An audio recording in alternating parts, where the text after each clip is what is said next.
Haftarat Mishpatim, Jérémie, ou l'alliance de la liberté. Lorsque l'homme s'habitue à voir les autres porter les chaînes de l'esclavage, c'est qu'il accepte lui-même un jour de les porter. Abraham Lincoln.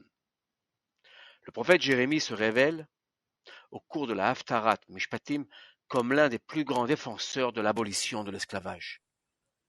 Fidèle à sa vocation de prophète, Jérémie rappelle avec force et détermination les termes de l'alliance conclue au mont Sinaï. Ko amar Adonai Elohei Israël, Anochi, Karati, Verit, et Avotechem, Beyom Otzihi Otam, Me'eretz Mitzrayim, מבית עבדים לאמור, מקץ 7 שנים, תשלחו איש את אחיו העברי, אשר ימכר לך, ועבדיך 6 שנים, ושילחתו חופשי מעמך, ולא שמעו אבותיכם אליי, ולא הטו את אוזנם. Ainsi parle l'Éternel, le Seigneur d'Israël. J'avais conclu une alliance avec vos pères, au jour où je les fis sortir du pays d'Égypte, de la maison de servitude, en disant: au début de la 7e année, chacun de vous affranchira son frère hébreu, qui lui aura été vendu. Quand il t'aura servi 6 années, tu le renverras libre. Mais vos pères ne m'ont pas obéi. Ils n'ont point prêté l'oreille. Jérémie 34, 13, 14. Le statut des esclaves au sein de la société hébraïque est égal à un statut de salarié, l'esclave recevant un salaire et devant être libéré l'année de la Shemitah. Ki tikne eved ivri 6 shanim ya'avod, uvashvi'it yetze lahofshi hinnam. Si tu achètes un esclave hébreu, il restera 6 années esclave, et la 7e, il sera remis en liberté sans rançon. Exode 21, 2. La mise en exergue de ce statut souligne l'importance qui lui est accordée dans notre paracha, car elle en constitue le cœur même. Or, les Hébreux l'ont ratifié sans nulle condition. Vayikach sefer haberit, vayikra be'ozne ha'am, vayomeru kol asher diber Adonai na'aseh venishma. Et il prit le rouleau de l'alliance, dont il fit entendre la lecture au peuple, et ils dirent: tout ce qu'a prononcé l'Éternel, nous l'exécuterons et l'écouterons. Exode 24, 7.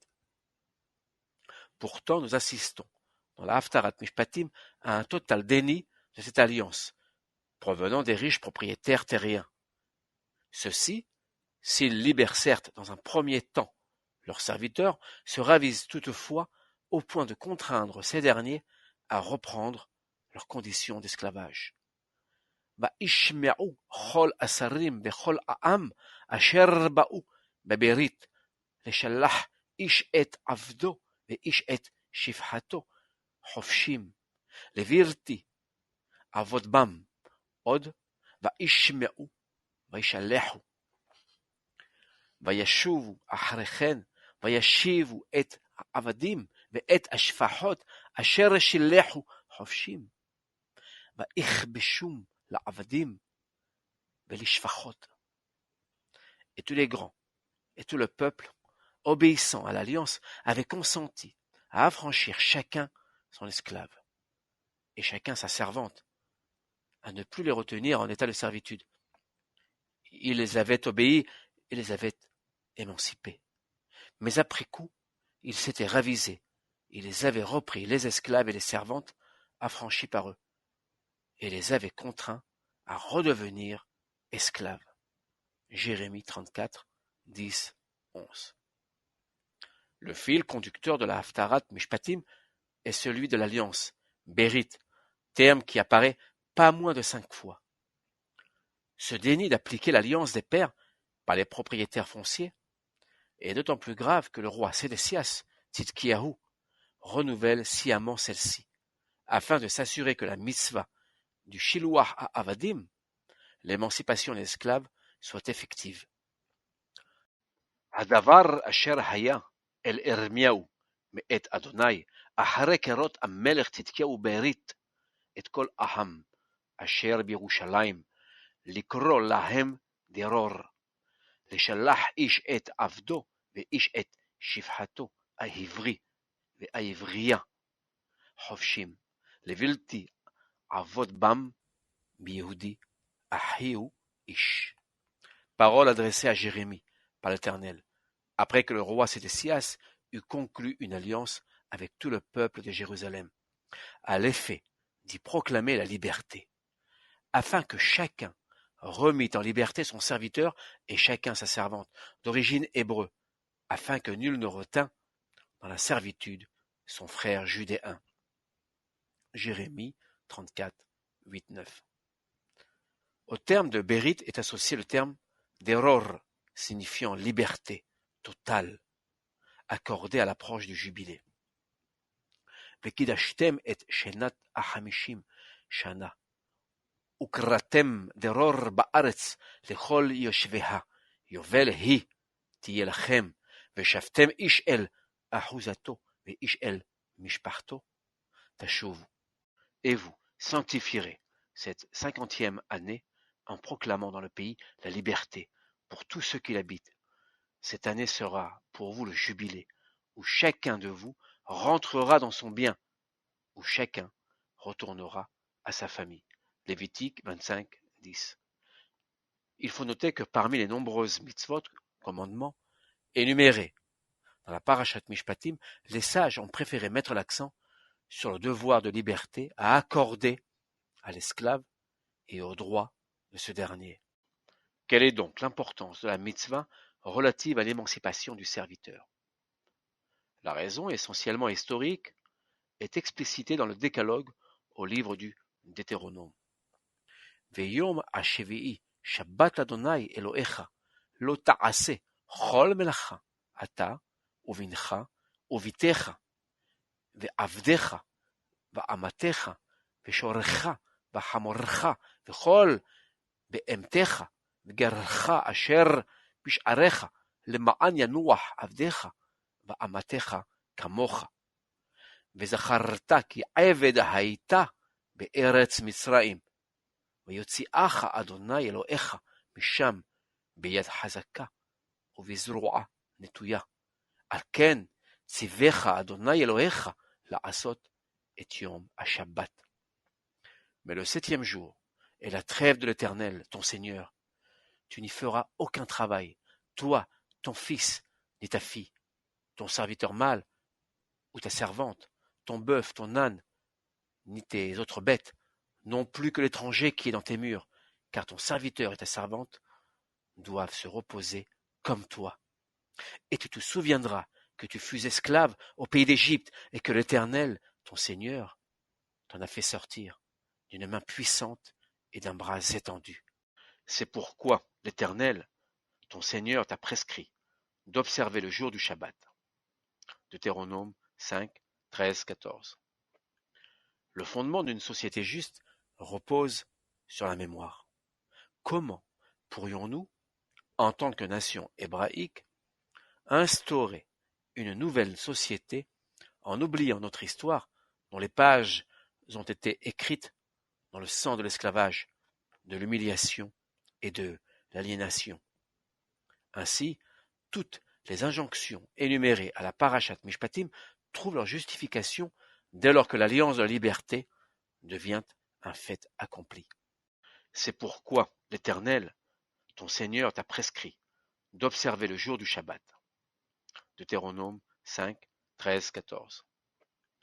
Le fondement d'une société juste repose sur la mémoire. Comment pourrions-nous, en tant que nation hébraïque, instaurer une nouvelle société en oubliant notre histoire dont les pages ont été écrites dans le sang de l'esclavage, de l'humiliation et de l'aliénation? Ainsi, toutes les injonctions énumérées à la Parashat Mishpatim trouvent leur justification dès lors que l'alliance de la liberté devient un fait accompli. L'idée de l'abolition de l'esclavage, rappelons-le, n'est que très récente dans l'histoire de l'Occident. C'est Victor Schœlcher qui, en France, abolit officiellement l'esclavage par le décret du 28 avril 1848. En fait, tout débute à Saint-Domingue, où a lieu le 29 août 1793 la première émancipation grâce au révolutionnaire Léger, Félicité Sonthonax, 1763-1813, le premier législateur abolitionniste français. Aux États-Unis apparaît en 1688 la protestation de Germantown, s'opposant à l'esclavage, initiée entre autres par Francis Daniel Pastorius, qui, d'origine quaker, va s'appuyer sur la parole de Hillel. Da'alach senei lehavrach la ta'aved, ma shesanui alecha al ta'ase lahavrecha, zohi kol haTorah kulla. Ne fais point à autrui ce qui t'est détestable. Voilà toute la Torah. Traité Shabbat 31a. Selon le commentateur Nachmanide Ramban, le fondement premier de l'abolition de l'esclavage réside dans la première parole du décalogue. Anochi Adonai Elohecha, asher hotzeticha me'eretz Mitzrayim, mi beit avadim. Je suis l'Éternel ton Seigneur qui t'ai fait sortir du pays d'Égypte, d'une maison d'esclavage. Exode 22. Comment un peuple qui fut esclave en Égypte pourrait-il à son tour asservir un autre peuple? C'est la raison pour laquelle la Parashat Mishpatim débute par le devoir de rendre au serviteur ce qui lui appartient de plus précieux, la liberté. Quant au commentateur et homme d'État, Yitzhak ben Yehuda Abravanel, 1437-1508, d'origine portugaise, il compare très explicitement le fait d'asservir son prochain à un crime. Ki zohi retziha bachaim. C'est un meurtre qui laisse la victime vivante. Comment expliquer la conclusion de la Haftara qui s'achève par ces deux versets du chapitre 33 de Jérémie, alors même que la Haftara débute au verset 8 du chapitre 34. Quel peut être le sens de cette anomalie? Les sages d'Israël, ne désirant point voir la Haftara s'achever sur le châtiment s'abattant sur Israël, en raison de son refus d'accomplir l'alliance, ont choisi les deux derniers versets du chapitre 33 du livre de Jérémie, porteurs d'un message prometteur et positif. De la même manière que les lois de la nature sont immuables, conformément à l'alliance divine conclue avec la création, l'alliance historique conclue avec les patriarches Avraham, Yitzhak et Yaakov est indéfectible. Rien ni personne ne pourra briser cette alliance éternelle. Ko amar Adonai, imlo veriti, yomam valayla, chukot shamayim va'aretz, lo samti. Gam zera Yaakov veDavid avdi, emhas mikachat mizar'o, moshelim el zera Avraham, Yitzhak veYaakov, ki hashiv et shevutam verihamtim.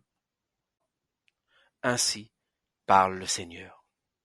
Si mon alliance avec le jour et la nuit pouvait ne plus subsister, si je cessais de fixer des lois au ciel et à la terre, alors seulement je pourrais repousser la postérité de Jacob et de mon serviteur David, en n'y prenant pas de prince pour régner sur les enfants d'Abraham, d'Isaac et de Jacob, quand je les aurais ramenés de l'exil et pris en miséricorde. Jérémie 33, 25, 26. Toda Rabba, Shabbat Shalom, Chaim Wizman.